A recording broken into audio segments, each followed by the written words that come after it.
What is going on YouTube? It is Mr. Game & Squatch. Welcome back to the Squatch Den, where we're doing a nice little custom Game Boy project. If you haven't seen the first video, the link should be popping up in the corner right now. I would recommend giving it a nice little look to see what the Game Boy looked like when I first got it from my friend King Games 98 and what it looks like, you know, now, of course. Well, you already know what it looks like now, but I gotta say, it looks pretty damn good, except now I have a new screen in it. I gave it rechargeable batteries, and as I'm going to show you as well with the speaker, I got a speaker. I can't talk today. So, this so far is my custom Game Boy Color. And I did, like I said, I got the rechargeable batteries here, and I originally wanted to do, you know, a regular 2000 milliamp hour battery pack, I guess you can say, with the Type-C recharging port, but I kind of quickly realized that would be way out of my skill set, because not only do you have to cut the plastics that hold the normal batteries in, you have to also take the battery contacts out, desoldering them, and then you have to cut a hole for the C port, Type-C port, wherever the hell you put it, and hot glue it in there and wire everything together, and just, no. It is way beyond my skill set, I'll just tell you that right now. So, but from what the Facebook group that I'm in, Retro Future Community, has kind of verified with it, this is pretty much the best substitute you can do. It's just regular, rechargeable, high capacity batteries. Whatever brand you use, it doesn't really matter. I went with Energizer because they were at Walmart, and these ones are 2300 milliamp hour battery, you know, two of them. So that's 4600 milliamp hour battery pack, you know, together. I can't talk. It's late. But yeah. So just they get about a good 5 to 10 hours depending on, you know, your usage of it. And I'm pretty happy with that because of, as you can probably tell from the reflection a little bit, the size of this screen is so much bigger than the OEM LCD screen. And I'll show you, because here's that versus, I'm not gonna show you the speaker capacity just yet, but just the sheer size of it is so much better.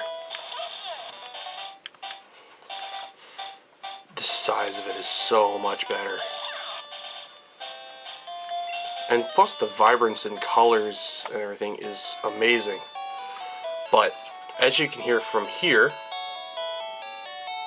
that's full size, that's an OEM speaker and everything.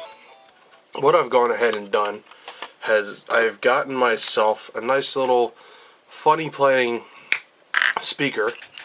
I think it was about $3 or so. I'll leave a link in the description for you to get one. And I think it's freaking amazing, because I'm going to turn the volume back up here, and you can just hear the difference. Oh, so crisp. Let's turn both of these on so you can hear the difference. Ready? Listen. Well, oh, it's already on, of course. Listen. That's because I turned the volume down again. Okay. Now you can listen. Yeah, that was kind of okay, but now, oh, that is even louder than an OEM one, like, oh, beautiful. I am in love with the speaker. Now, I would have done two things. I would have done a separate video on how to put the Super OSD Q5, as they call it, in, but that, oh, I tell you what, that took me a good hour or so, just because I quickly learned the lesson that if you don't have the right tools for the right job, you make it so much harder on yourself. And that is 100% true about this, because not only do you have to try and trim the original frame in here where the LCD sat, you also have to trim the plastic of where the screen lens sits because of the sheer size of the display itself. And I only had wire cutters to work with. Normally people have flush cutters. That would have been so much easier. But I don't have flush cutters. I only got wire cutters, and so I just trimmed what I could for the most part, and it just quickly became a Boy Scouts retreat with just whittling with a knife, trying to sort of shave off the edges of the display here. So that's why you kind of see on the edge there, it is really rough. So I would have done a video on that, but it would have been way too long. My camera would never stayed on for that long. And I would have done a video on doing the speaker as well, but even that started getting taken a little bit long because it's so precise and it's really hard to do work reaching around a camera tripod for you guys. So, but I'm still going to open it up. I'm going to show you guys at least where and how you can put this in case you were wondering. It's quite simple to do, actually, but just for those who haven't done it yet. But I gotta say, I am really liking how this project is coming out. It is so much better than what my first custom Game Boy Color was, because the first one I got, the only thing custom about it I did was just took two Game Boy Color shells I had found on Amazon and put them together, and I think the front was an orange Pokemon one where it had like Pikachu over the start and select, and then the back half was like a clear see-through gray or smoky black, I guess you can say. And I really liked that, and I gave the other two halves to my friend Davide so that he can have his shells as well. And so he still has his. I ended up selling mine.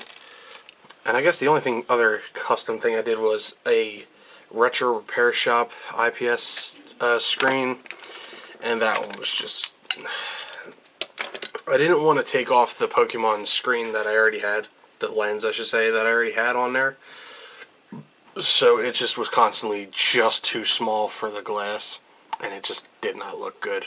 So I ended up getting rid of that. But here is my other custom Game Boy Color that I am really in love with.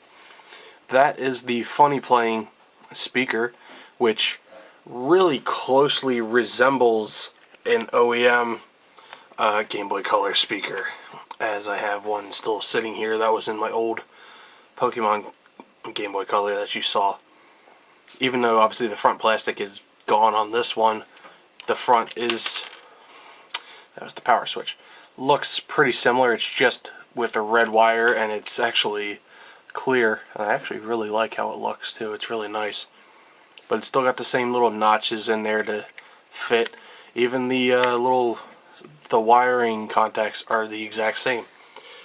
The one thing that I do like about, actually there's a lot of things I like about the Funny Playing speaker is, one, it's cheap, two, it's loud as hell, and three, came with its own little package as you saw, and four, has wires already pre-soldered to the board, so all you have to do is just attach them to the little contacts, the little nubs that you see right there, and it's pretty good. Now, as far as knowing which one's the positive and negative ends, I was not really 100% sure. It was kind of a guessing game, but I kind of went off of where the old speakers, how their wires ran and sat, and that's what I did. And this was the other speaker I bought. This was like $2 on eBay or something, but it's only like a 0.5 watt, so it really, even at full volume, only put out like half of the sound as the Funny Playing one. So I gotta give huge thumbs up to the Funny Playing speaker for coming through so much. But another thing I had also done with this, now that I'm thinking about it, is I replaced the capacitors as well, because I didn't really know why this thing was putting out such a low volume. I had taken the speaker out of this one and put it in the Game Boy, the Pokemon Game Boy, and it turns out it actually still worked. So then I did a little research, and it turns out these capacitors are only good for about 20, maybe 30 years, depending on how they were played with, how the Game Boy was played with. And they're easy enough to replace and all that too. I might do a video on how to replace your capacitors one day if I ever get like another Game Boy that needs it. But that is one thing that it helps with if you're having sound problems and you know it's not the speaker, and if you have a very dim lit screen as well, the capacitors might be going. And plus, it's just a general good thing to have, like, I don't know, like putting new tires on your car, you know? It'll last a little while. It's a little bit expensive, but it helps the general maintenance and running of the car, just like the capacitors help this thing keep running, and you'll be set for the next like 20 years. Of course, we don't really know. They're new. They could only last like 5 or 10 years. They could last 6 months. We don't really know. We'll find out in 20 years. But yeah, I would probably take the screen out, but yeah, I don't really trust how it's sitting in there. I think it's, if I take this apart, I don't want to like disalign anything. So yeah, that's pretty much my custom Game Boy Color project. This will be, like I said, this is part 2 of the video, and I think I will probably do a part 3 later on, because I do want to get a white screen, and it will be coming in from Bluish Squirrel. I'll leave their information in the bio as well, or description, whatever, because they have a huge assortment of shells, lenses, even the stickers on the back you can have custom done, or he already has some pre-made. He or she, I'm not really sure which one.